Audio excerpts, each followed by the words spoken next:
ఇక రండి అసలైన ముచ్చట మాట్లాడుకుందాం. కాంగ్రెస్తో రాయబారం హస్తం గుడ్డికి చేరేందుకు కవిత యత్నాలు, మధ్యవర్తి ద్వారా అధిష్టానంతో సంప్రదింపులు. సీఎం రేవంత్ పిసిసి చీఫ్ దృష్టికి తెచ్చిన అధిష్టానం ప్రస్తుత పరిస్థితుల్లో వద్దని కాంగ్రెస్ నేతల నిర్ణయం. కేసీఆర్ కుటుంబ కలహాలకు కాంగ్రెస్ కారణమన్న తప్పుడు సంకేతాలు ప్రజల్లోకి వెళ్తాయని అభిప్రాయం. కారు దిగి చేయి అందుకునేందుకు కాంగ్రెస్ ఎమ్మెల్యేల పావులు. కవిత బాటలో ఆ పార్టీని ఇప్పుడే వీడాలని యోచన. వారిలో అత్యధికులు గ్రేటర్లోనే బీఆర్ఎస్ ఎమ్మెల్యేలే. లేఖలు లీకుల కలకలంతో పాటు భవిష్యత్తు కారణమే. అదే సమయంలో సొంత అడుగుల దిశగా కవిత క్షేత్రస్థాయిలో బలం పెంచుకునేందుకు పావులు. గతంలో తనకు మంచి పట్టున్న సింగరేణిపై దృష్టి. సింగరేణి జాగృతి పేరిట కొత్త సంఘం ఏర్పాటు. కార్మికులతో భేటీ, కోఆర్డినేటర్ల నియామకం. ఎక్కువ ఈమెతో వెళ్ళేదెవరు? కాంగ్రెస్లో గ్రేటర్ హైదరాబాద్లో ఉన్న కాంగ్రెస్ ఎమ్మెల్యేలే అని చెప్తా ఉన్నారు. అసలు గ్రేటర్ హైదరాబాద్లో కాంగ్రెస్ ఎమ్మెల్యేలు ఏడున్నారు?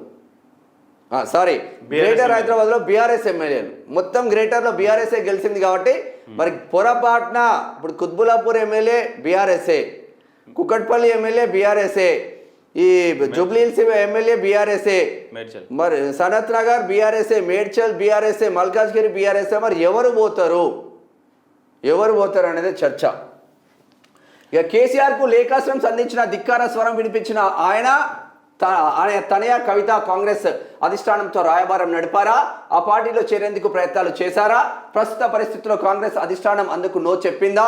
ఈ ప్రశ్నలకు అవును అనే అంటున్నాయి కాంగ్రెస్ వర్గాలు. లేఖలు లీకుల ద్వారా బీఆర్ఎస్ లో కలకలం నెలకొన్న సమయంలోనే ఓ మధ్యవర్తి ద్వారా ఆమె కాంగ్రెస్ అధిష్టానాన్ని సంప్రదించారని ఆ వర్గాలు వెల్లడించాయి. ఇటీవల 2-3 రోజుల పాటు ముఖ్యమంత్రి రేవంత్ రెడ్డి, పిసిసి అధ్యక్షుడు మహేష్ కుమార్ గౌడ్ ఢిల్లీలోనే మాకం వేసిన సంగతి తెలిసిందే. ఆ సమయంలోనే కవిత ప్రతిపాదనను కాంగ్రెస్ అధిష్టానం పెద్దలు వారిద్దరి దృష్టికి తీసుకెళ్లినట్లు తెలిపారు. అయితే ప్రస్తుత పరిస్థితుల్లో ఆమెను చేర్చుకోవడం మంచిది కాదని వారిద్దరు అభిప్రాయపడినట్లు వివరించారు. పార్టీలో కవితను చేర్చుకుంటే కేసీఆర్ కుటుంబ కలహాలకు కాంగ్రెస్ కారణమన్న తప్పుడు సంకేతాలు వెళ్తాయని చెప్పినట్లు ఆ వర్గాలు వివరించాయి. ఇదే అదునుగా బీఆర్ఎస్ లో తాజా పరిణామాలను గమనిస్తున్న ఆ పార్టీలోని కొందరు ఎమ్మెల్యేలు చేయి అందుకునేందుకు ముందుకు వస్తున్నారని కాంగ్రెస్ వర్గాలు చెప్తున్నాయి.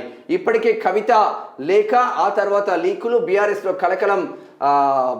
కలకలం సృష్టిస్తున్న విషయం తెలిసిందే. కవితతో ఆ పార్టీ పెద్దలు జరిపిన రాయబారము విఫలమైంది. సొంతంగా అడుగులు వేసే దిశగా ఆమె ముందుకు సాగుతుంది. అదే సమయంలో మేడిగడ్డ బ్యారేజీ కుంగుబాటుకు సంబంధించిన కాళేశ్వరం కమిషన్ కేసీఆర్, హరీష్ రావులకు నోటీసులు జారీ చేసింది. విచారణకు ఇద్దరు హాజరు కానున్నారు కూడా. ఇక ఫార్ములా ఈ కార్ రేస్లో కేటీఆర్ కూడా నోటీసులు వచ్చింది.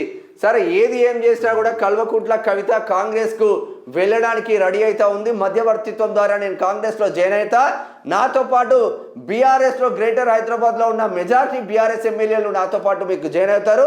తద్వారా కాంగ్రెస్ పార్టీ ఇంకా బలోపేతం అవుతుంది. తద్వారా స్థానిక సంస్థల్లో జబర్దస్త్గా సీట్లు కొట్టే ఆస్కారం ఉంది.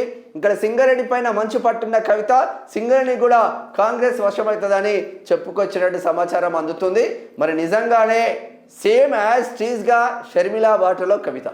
మళ్ళీ ఈ జాగృతి కమిటీలు కూడా ఏర్పాటు చేస్తున్నారు. ఎస్. ఇక అమెరికా విద్యార్థి వీసా ఇంటర్వ్యూలు బంద్. ప్రపంచ వ్యాప్తంగా తక్షణమే అమల్లోకి. విదేశీ విద్యార్థుల సోషల్ ఖాతాల తనిఖీకి త్వరలో కఠిన నిబంధనలు. అప్పటిదాకా ఇంటర్వ్యూల నిలుపుదల. ఇప్పటికే షెడ్యూల్ అయినా వారికి ఓకే. క్లాసులు ఎగ్గొడితే వీసా రద్దు. విదేశీ విద్యార్థులకు అమెరికా హెచ్చరిక. ఇక మరి విద్యార్థుల మీద పడ్డాడు ట్రంప్ గాడు.